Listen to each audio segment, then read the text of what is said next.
What's going on, everybody? Hope everybody's having a great day. It is pickups video time today, and I got some silver that I found at different coin shops that I'm going to show you. I have some cool rounds. I got some vintage stuff. I got some a little bit newer stuff. I have some coins, and I'll even show you guys a new pistol that I picked up recently. Yes, I do stack firearms and brass to go with my precious metals, that is, and I'm always out there hunting the deals. We saw a little dip under 30. We saw it come right back over 30. I picked this stuff up when it was under 30, and I think I got a pretty good deal because most of it is close to spot or just over spot with the recent increase, but that's volatile and always changing. So who knows when it comes to that. But let's go ahead and start. We're going to start with this cool looking Norfed dollar here. If you guys are not familiar with the Norfed dollars, they were made from 98 to 2009, I believe. Highly collectible.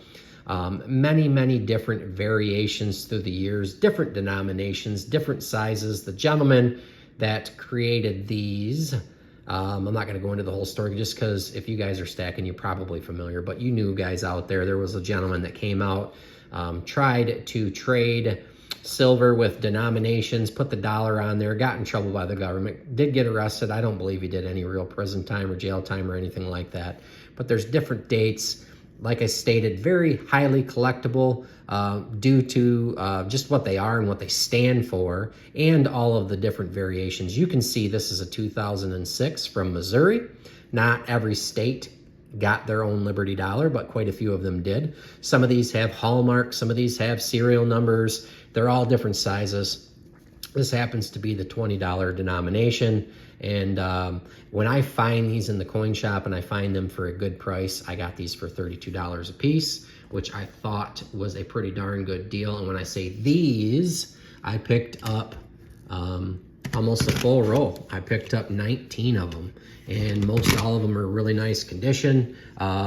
Proof like, you know, just like this. Some of them have a little bit of milk spotting on them, but not bad at all. I mean, these definitely had that, but the majority of those just absolutely beautiful. And now with the price being back almost up to 32, I did pretty darn good with those, I feel. But you collectors, I have not checked this up for the variation or the rarity of it yet.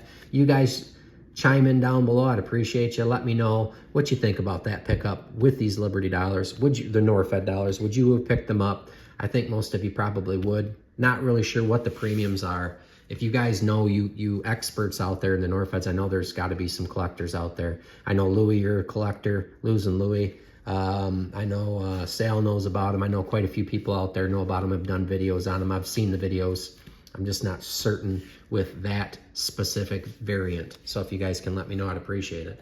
This next one is cool. This is a Christmas round, as you can see, from 1990. I'm sure this one has premium too. This will be another tip for you guys. There's a lot of collectors of Garfield silver out there, whether it's rounds or bars. Not a lot of people like to pick up Christmas stuff, but if it has Garfield on there, more than likely it's going to have some nice premium. I have not looked this one up. I know most of them are limited. Of course, this one's made by Silvertown. If I see a generic Garfield piece in the generic bin for cheap, I will pick it up and check it out, just due to the high collectability of it. And I like Garfield. I grew up, that's kind of in my time frame. When I was a kid, we used to watch it too. And everybody hates Mondays, and most everybody likes lasagna, so that works out all right. This next one, North American Big Game. Love the white-tailed deer. I think I found one of these just recently, the Super Slam, North American Hunting Club. Cool round. I just picked it up because it had the deer on it, the white-tailed deer. I love hunting. Been in the woods since I was a little kid. Been shooting since I was a little kid here in Michigan. Whitetail hunting is, I mean, it's basically a holiday here in this state. So I saw that. I had to have it. Another round here, there's a little bit older one from the 80s. You can see there the Panda. I believe I have some of these in my collection already. This one had some nice toning. This is an international trade unit, 31.1 grams, and I am drawing a blank. You guys tell me that JL, and I can't believe I'm drawing a blank on that right now. Can you guys let me know down below who the maker is of this round? I'd appreciate it.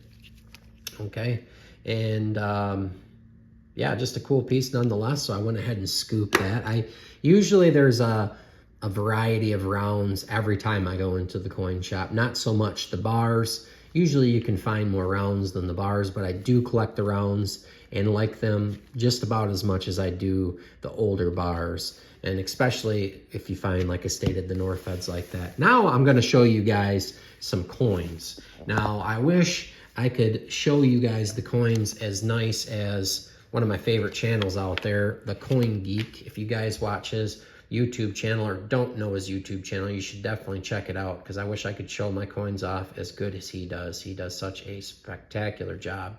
But I found some nice, this one's got a special kind of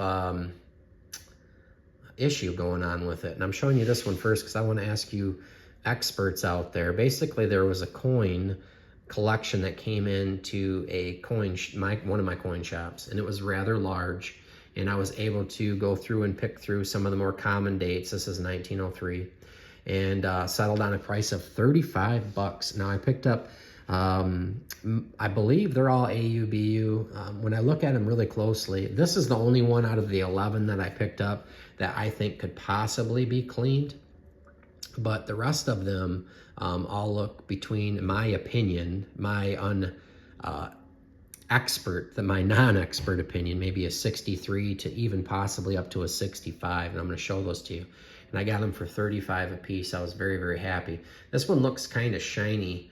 This is why it's given me a little bit of pause. In hand, it does have full luster. It does have full cartwheels. There's no brakes in it. And it might just be my bad lighting, to be honest with you. Let me turn this extra light off here and see if that would make a difference. You know what? Let's go ahead and zoom in. I'm going to show you some of these. Some of these have beautiful, beautiful toning on them, and they don't have a lot of marks at all. Like I said, they do have full cartwheels and full luster, even through the darker toning on some of these. Now, my worry is this old collection kind of had a smell to it, right? So I'm worried that these could possibly have some environmental damage, and looking for some tips in dealing with that. If there is anything that you can do to deal with that, if it's possibly a acetone. Me personally, on my coins for my collection, I don't think I would ever use anything other than an acetone. I would not use E-Zest or anything like that. I know you guys that are way more experts than I am can utilize those types of things and get away with it, and not really get away with it, but make it look so it doesn't damage the surface of the coin or even get graded and come back with a straight grade. But for me and my expertise, I don't think I would use anything other than an acetone. And I just wanted your guys' opinion. Are these types of coins like this something that I might want to use the acetone on? But I'm going to show you some really pretty, like I said, I got to cherry pick some of these, some really pretty toned coins. This one has a nice rainbow tone all across the whole front of it. And of course, it never shows up as well on camera as it does in hand. This one, the back of it has a very dull finish, but underneath the dull surface, I should say, you can see that it's gold in hand, and it has full luster and very nice cartwheel. This is the one that I'm concerned about with environmental damage. Do you see the couple little dots there? And with it, just when you turn it this way, it just has that flat gray. Now, I don't know if this coin's beyond repair, beyond conservation, if you will. It is pretty in hand, and like I stated, in hand, you can see the nice luster underneath that. I don't know if that is ruined or not, but that was the only one out of the bunch that really looked like that. And I don't know if that toning is environmental. But as far as marks or gouges or anything in these coins, I'm not really seeing any. I did look at them nice and close with a loop. And you guys let me know down below too if you feel like any of these coins or most of these coins would be candidates. In your opinion, would you send these in being common dates? But like I stated, I do feel after looking at them in hand, that they would be 63 to 65. And this one has absolutely gorgeous toning on the reverse, blues and purples, and I do have quite a few white ones that are very, very clean too. These ones that I've just showed you are ones that I picked up due to the color of the coin, just the nice color of the coin. But some of them have some nice bullseye toning, which is my favorite as far as my eye appeal goes on a Morgan dollar. And here's another example of it. Very nice, clean, beautiful, lustrous, full cartwheels. Actually, we'll get this one up because this does have some cool color on the back.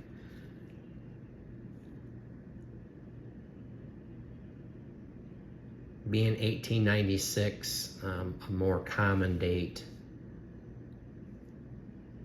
I'm not sure if these are worth sending off to PCGS. I was worried that PCGS may say environmental on one or two of these.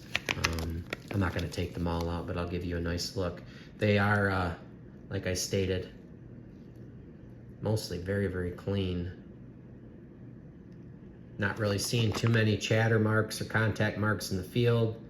Like I said, I cherry picked these, and for 35 bucks, I feel like I can't go wrong. And here's some more of the, just to show you the condition of these. And I love Morgans. I know everybody's like that if you're not really into Morgans and you look at them, you're like, yeah, they all look the same, but they really don't. You know, they all look different from the different years to the different mint marks.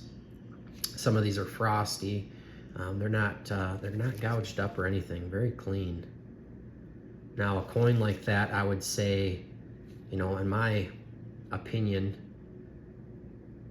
I would not be surprised if that's a 64. You know what I mean? Could it be a 63? Sure. Could it be lower? Possibly, but I have 64s and holders that look way worse than these coins. So, you experts out there, I'd really appreciate your opinion. I'll go through the last couple of these quickly. But I know it's hard for you guys to say without really having these in your hand. But nonetheless, whether I send them in or not, coins of this condition, in my opinion, for 35 bucks, I feel is a killer deal. Wonderful, wonderful deal. Pretty clean, not too bad. All right, let's zoom back out. I'm gonna give you guys a look at this pistol. This is, as you can see, a Colt Government Model Series 80. It is the Combat Elite in 9mm. I'm gonna go ahead and show you that this gun is clear. Absolute beauty. It's got the nice matte black with the polished sides. These retail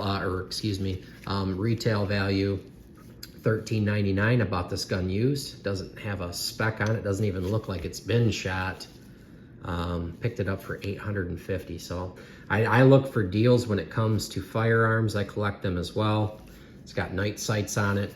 Just a beautiful, beautiful firearm. Thought I got a killer deal on it. I am a Colt fan. I have many, I